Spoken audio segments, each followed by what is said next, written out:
विद्यार्थी मित्रों, आज हम बीए बीएससी द्वितीय वर्ष द्वितीय भाषा एसएल के अंतर्गत चतुर्थ सत्र सामान्य हिंदी इस पेपर नंबर 4 के अंतर्गत से प्रयोजन मूलक हिंदी, जो कि डॉक्टर बाबा साहेब अम्बेडकर विश्वविद्यालय ने हमारे पाठ्यक्रम के अंतर्गत दूसरी किताब रखी हुई है और उसका नाम है प्रयोजन मूलक हिंदी। इसके अंतर्गत से पहला चैप्टर जो है, पहला पार्ट जो है मीडिया लेखन, इसे हमने इससे पूर्व ही क्या है प्रारंभ किया और उसके अंतर्गत से हमने मीडिया लेखन में से जनसंचार माध्यम विविध रूप, ये इससे पूर्व की ही देख चुके हैं। और दूसरा जो भाग है समाचार लेखन, इस तासिका के पूर्व की तासिका के अंतर्गत उसका हमने समापन किया। अब हम लोग रेडियो वार्ता लेखन इसकी ओर क्या है बढ़ रहे हैं। तो मित्रों देख लीजिए, विश्वविद्यालय के एसएल के यानी द्वितीय भाषा के पाठ्यक्रम के अंतर्गत की दूसरी किताब प्रयोजन मूलक हिंदी, उसमें का पहला पाठ मीडिया लेखन और उसके अंतर्गत का तीसरा भाग रेडियो वार्ता लेखन हम यहाँ पर प्रारंभ करने जा रहे हैं। तो मित्रों, वार्ता लेखन का स्वरूप कीजिए या वार्ता लेखन का आशय कह लीजिए या वार्ता लेखन की जो है तो महत्ता कह लीजिए या वार्ता लेखन किसे कहते हैं, वार्ता लेखन से क्या तात्पर्य है, वार्ता लेखन के अंतर्गत कौन कौन सी बातें आती है, तमाम बातें हम जो है तो इस तासिका के अंतर्गत रेडियो वार्ता लेखन के अंतर्गत आप लोगों के सम्मुख रख रहे हैं। तो सर्वप्रथम रेडियो वार्ता लेखन में हम वार्ता शब्द का अर्थ देखेंगे। अब देख लीजिए, वार्ता शब्द का अर्थ है वृत्तांत, बातचीत और ज्ञानवर्धक बातचीत, जिसे अंग्रेजी में टॉक कहते हैं, है ना। वार्ता शब्द आमतौर से रेडियो के लिए रूढ़ होकर एक विशेष अर्थ का बोध भी कराता है। रेडियो से प्रसारित होने वाली वार्ता वो नहीं जो वार्ता हमारे जीवन में हुआ करती है। बोलचाल के व्यवहार में जो वार्ता है उसमें दो या दो से अधिक व्यक्ति आपस में बातचीत करते हैं। रेडियो वार्ता का अर्थ कुछ विशिष्ट होता है। इसमें दो पक्ष होते हैं, एक वक्ता और दूसरा श्रोता। रेडियो वार्ता में संवाद की संभावना का प्रतिनिधित्व आवश्यक है। इसके लिए वार्ता में वार्ताकार को दो चार वाक्य के बाद एक ऐसा वाक्य या भाव लाना चाहिए जिससे यह प्रतीत होता हो कि वो और श्रोता आमने सामने हैं। रेडियो वार्ता में श्रोता पक्ष की संवादी प्रवृत्ति की जिम्मेदारी वार्ताकार या हमें दिखाई देता है कि श्रोता के लिए वार्ताकार ने ही करनी होती है। अर्थात अपनी वार्ता में वार्ताकार ये समझ ले कि श्रोता उसकी वार्ता के साथ अपनी मानसिकता को बांधे हुए है और उसकी अभिव्यक्ति के साथ श्रोताओं का भाव बोध क्या है जुड़ा हुआ है। रेडियो लेखन के 3 खंडों में वार्ता आती है। रेडियो के अधिकांश प्रसारण में आलेख की अनिवार्यता होती है, इसलिए वार्ता के लिए भी आलेख आवश्यक हो गया है। लेकिन इस क्षेत्र में कुछ विवाद भी है। लेखन पद्धति के विपक्ष में मत रखने वाले कुछ विचारक जो है अपने विचार जो है तो प्रकट करते हुए सजग वार्ताकार प्राकृतिक रूप में वार्ता नहीं लिख सकता, क्योंकि वार्ता अपने सच्चे रूप में तभी संभव है जब वार्ता अनायास बोली जाए। लोग सामान्य रूप से तभी स्वाभाविक रह सकते हैं जब बिना आलेख के बातचीत की जाए। ऐसे वार्ताकारों में एक पश्चिमी विद्वान श्रीमती रूजवेल्ट का नाम बहुचर्चित है और श्रीमती रूजवेल्ट बिना आलेख के रेडियो पर अपनी वार्ता प्रसारित करती थी। लिखित न होते हुए भी उनकी वार्ता में एक अच्छी वार्ता की संपूर्ण विशेषताएं समाहित रहती थी। इस तरह के वार्ताकारों में भारत के श्री कपिल देव सिंह का नाम भी क्या है, चर्चित है। आज यहाँ इस तरह के वार्ताकार नहीं मिलते। वहीं एक महत्वपूर्ण बात यह भी है कि अगर इस तरह के वार्ताकार शांत चित्त से आलेख तैयार कर ले तो वो प्रसारण और भी अच्छा हो सकता है। आलेख होने से आवश्यकता अनुसार डबिंग भी की जा सकती है। इसके न होने से उद्घोष कभी कभी क्या है, कुछ का कुछ उद्घोषित कर जाता है।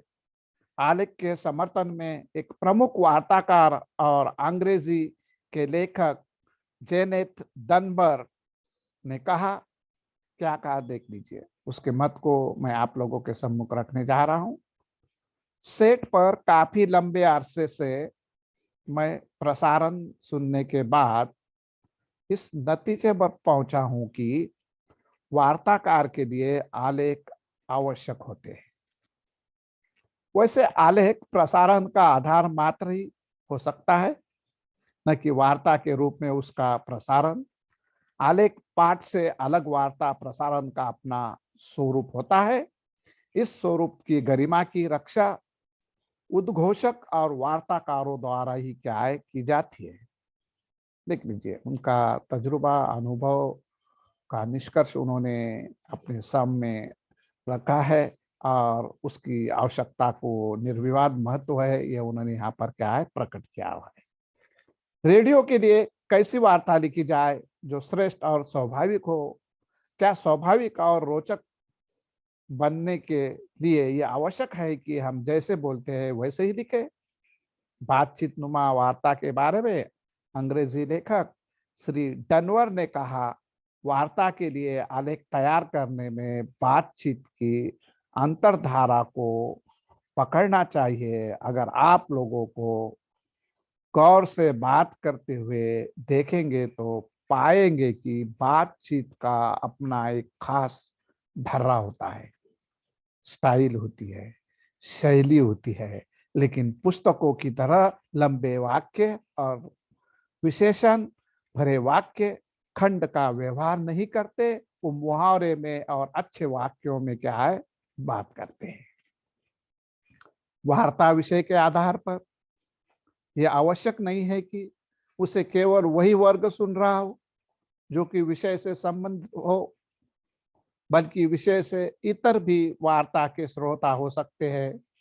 अतः वार्ता के द्वारा उन्हें भी बांधने का प्रयत्न करना चाहिए। इसके लिए आवश्यक होगा कि विषय को बड़े ही रोचक और ऐसी चुंबकीय शक्ति से प्रस्तुत करें ताकि ऐसे श्रोता जो हमारे विषय क्षेत्र से अलग के हैं वे भी अपने हमारे हो जाए। देख लीजिए मित्रों, वार्ताकार की भी अपनी क्या खूबी होती है, विशेषता होती है, स्टाइल होती है, शैली होती है। अब बिना का गीत माला, इससे पूर्व रेडियो पर जो है तो क्या आया करता था, अमीन साहनी की आवाज को सुनने के लिए लोग जो है वक्त से पहले जो है तो स्टेशन पर रेडियो लगाकर बैठ जाते थे। और वो कितना प्रसिद्ध आकाशवाणी का कार्यक्रम हुआ हुआ था, है ना। ऐसे ढेर सारे कार्यक्रम हमको क्या है आज भी देखने के लिए मिलते हैं। लोग जो है तो जो रेडियो वार्ता के शौकीन है वो बराबर जो है तो क्या है उसके ताक में लगे हुए आपको देखने के लिए मिलता है। तो रेडियो वार्ता के अंतर्गत मित्रों, वार्ताकार की यानी कि इस तरह की रोचक और ऐसी चुंबकीय शक्ति से प्रस्तुत करने की श्रोता को ताकत होनी चाहिए उसके विषय में कि वे जो है तो क्या है उसे हमारे आपने क्या है लगने लगे। भाषा और शब्द के पंडिताओं रूप को भी कभी वार्ता में शामिल नहीं करना चाहिए। यहाँ पर रेडियो के लिए वार्ता लिखना अनुसंधान करना या लेख निबंध लिखना नहीं है। शोध और लेख पाठकों के लिए होते हैं। रेडियो वार्ता शब्दों का भागता हुआ तूफान है जो एक दिशा में निरंतर गतिमान रहता है। आम जनता की, आम बोलचाल की, है ना, सामान्य जन की जो भाषा है, वो भाषा में वार्ता यदि आप करते हैं तो सामान्य जन उसे ग्रहण करता है और उसे अपनापन महसूस होता है और वो सुनता भी है और वो उचित भी है। यहाँ जो है तो वार्ता लेखन अनुसंधान यानी खोज की तरह या लेख की तरह, निबंध की तरह नहीं होना चाहिए। उसके लिए जो है तो क्या है, एक अलग स्तर होना चाहिए। उसे जो है तो पांडित्यपूर्ण प्रदर्शन करने वाली भाषा का जो है तो क्या इस्तेमाल नहीं होना चाहिए। इसलिए प्रभावमान शब्दों से जितना कुछ आप श्रोताओं से बातचीत कर सके वही आपकी और वार्ता की विशिष्टता है। इसमें एक भी शब्द और भाव निरर्थक नहीं जाना चाहिए। एक उदाहरण देख लीजिए, यहाँ पर आप लोगों के समझ में आ जाएगा किस प्रकार की वार्ता वगैरह होनी चाहिए। मैं यहाँ पर उदाहरण प्रस्तुत कर रहा हूं, देख लीजिए आप लोग। पर्वतरोहण सोपान गमन नहीं बल्कि लोहे के चने चबाने जैसा दुष्कर कार्य है, जिसमें बड़े बड़े जीवटधारियों की महत्वाकांक्षाएं हताशा में परिणित हो जाती है। देख रहे हैं ये वाक्य को? फिर से एक बार मैं आपको दोहराता हूं, समझ लीजिए कि इस वाक्य के अंदर जो पांडित्यपूर्ण शैली है वो जो है तो क्या है, वार्ताकार के लिए जो है तो अनुपयोगी सिद्ध होती हुई नजर आती है। कि पर्वतरोहण सोपान गमन नहीं बल्कि लोहे के चने चबाने जैसा दुष्कर कार्य है, जिसमें बड़े बड़े जीवटधारियों की महत्वाकांक्षाएं हताशा में परिणत हो जाती है। इसको रेडियो वार्ता के स्वरूप में ढालने के लिए यूं लिखना होगा। पर्वतरोहण बड़ा ही कठिन काम है, बड़े बड़े जीवट वाले हताश होने लगते हैं। देख लीजिए ये कितना सरल सौंपा हुआ, और आम आदमी इसे ग्रहण करते हैं, श्रोता इसे सुनते हैं तो हमें दिखाई देता है कि उससे वो लाभान्वित होते हैं और उनके पल्ले में भी, आम इंसान के भी पल्ले में वो पड़ता है। सभी जो है तो क्या है, पांडित्य पूर्ण शैली को अपनाने वाले श्रोता नहीं होते हैं, आम भी होते हैं, सर्वसामान्य भी होते हैं और निरक्षर भी होते हैं और साक्षर भी होते हैं। इसलिए जो है तो इन बातों का ध्यान यहाँ रखना अनिवार्य हो जाता है। वार्ता लेखक के लिए यह आवश्यक है कि वो जो भी लिखे वो योजनाबद्ध रूप में हो, अर्थात विषय और उसके विस्तार को अच्छी तरह समझना अनिवार्य है। वार्ता विश्लेषणात्मक ढंग से लिखी जानी चाहिए। ऐसा न करने पर वार्ता के समस्त उपादानों का विवेचन नहीं हो पाता है। एक उदाहरण देख लीजिए, मैं आपको बता रहा हूं। साहित्य की प्रासंगिकता, क्या साहित्य की प्रासंगिकता नामक वार्ता में यदि साहित्य की ही विवेचन आधे से अधिक समय की जाए तो वार्ता की समाप्ति तक उसके सभी अवयवों को संतुलित व्याख्या नहीं हो पाएगी। इसलिए वार्ता में संतुलन बनाए रखना आवश्यक है। तो वार्ता लेखन में समय का विशेष ध्यान भी रखना चाहिए। लिमिट होती है 5 मिनट, 7 मिनट, 10 मिनट, क्योंकि मुझ गरीब को भी जो है आकाशवाणी पर वार्ता लेखन करने का मौका मिला हुआ है। ऑल इंडिया रेडियो आकाशवाणी के माध्यम से मैंने लगभग 5-25 कार्यक्रम क्या है किए हुए हैं और इसका मुझे थोड़ा सा अनुभव भी है। और इसलिए वार्ता लेखन के समय में विशेष ध्यान जो है तो क्या है, समय का भी रखना पड़ता है। समय के अनुरूप ही वो सब कार्य क्या है निर्धारित हुआ करते हैं। वार्ता कोई भी हो उसका निर्धारित समय होता है, उसी के भीतर प्रसारित की जाती है। इसलिए निर्धारित समय के भीतर अपनी बातों को पूर्णता और भावपादक ढंग से कह देना भी वार्ता और वार्ताकार की क्या है सफलता होती है। कभी कभी वार्ताकार कुछ ऐसे शब्दों की पुनरावृत्ति बार बार करता है जो आवश्यक नहीं है। वार्ता में शब्द पुनरावृत्ति नहीं होनी चाहिए।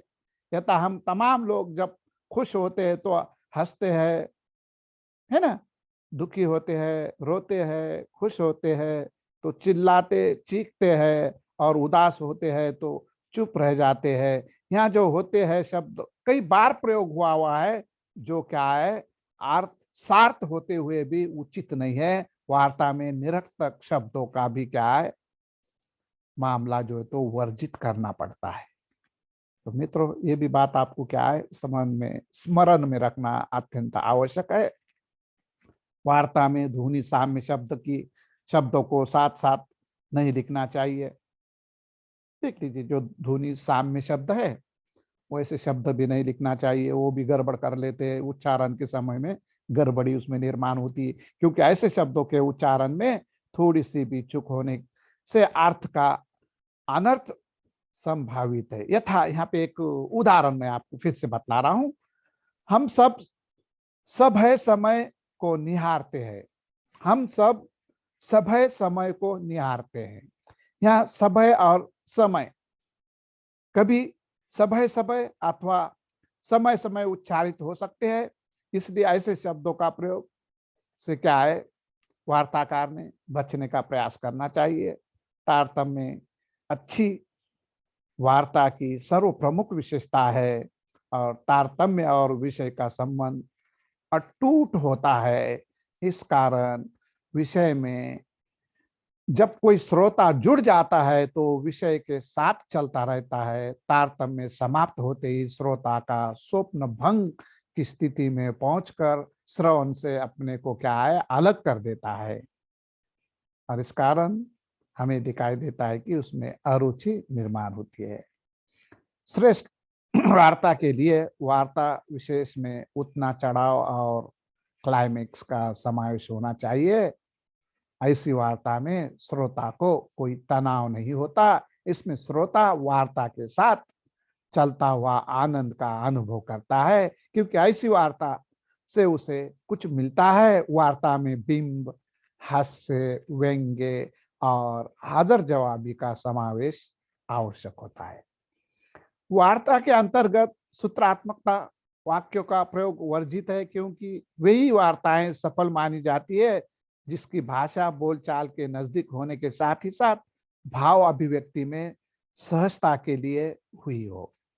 वार्ताकार को वार्ता के आरंभिक स्वरूप को कभी सुव्यवस्थित, मनोरंजक और प्रभावात्मक रूप में प्रस्तुत करना चाहिए। अंग्रेजी में कहावत है, अच्छा प्रारंभ आदि सफलता है। क्या है? अच्छा प्रारंभ आदि सफलता है। First impression is last impression, है ना? इस प्रकार का भी जो है तो वाक्य प्रयोग अंग्रेजी में हुआ हुआ आपको देखने के लिए मिलेगा।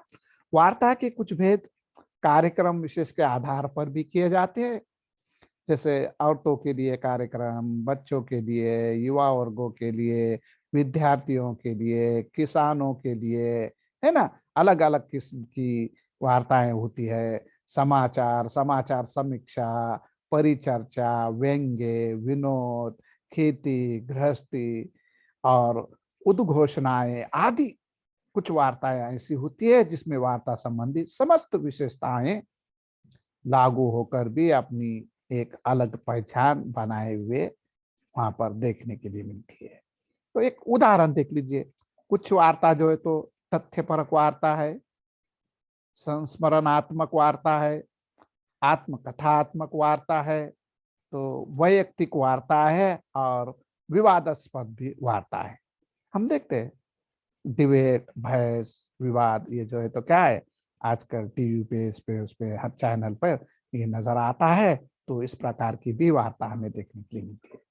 श्रेष्ठ वार्ता लेखन का एक दूसरा तरीका ये हो सकता है कि पहले उदाहरण दे, अर्थात अपनी बात की पुष्टि हेतु एक कल्पित अथवा तथ्यपरक प्रमाण प्रस्तुत करे। यदि वार्ता लेखक को विषय विषय में जैसे कि परिवार नियोजन या अल्प बचत पर है, तो हवा में व्याख्यान देने से अच्छा है कि किसी एक परिवार के माध्यम से उन तथ्यों की प्रतिष्ठा करके ठोस आधार निर्धारित करे। ऐसी वार्ता से श्रोता प्रभावित होगा, क्योंकि उसे यह अनुभव होगा कि यह बात प्रयोग के आधार पर सिद्ध हो चुकी है।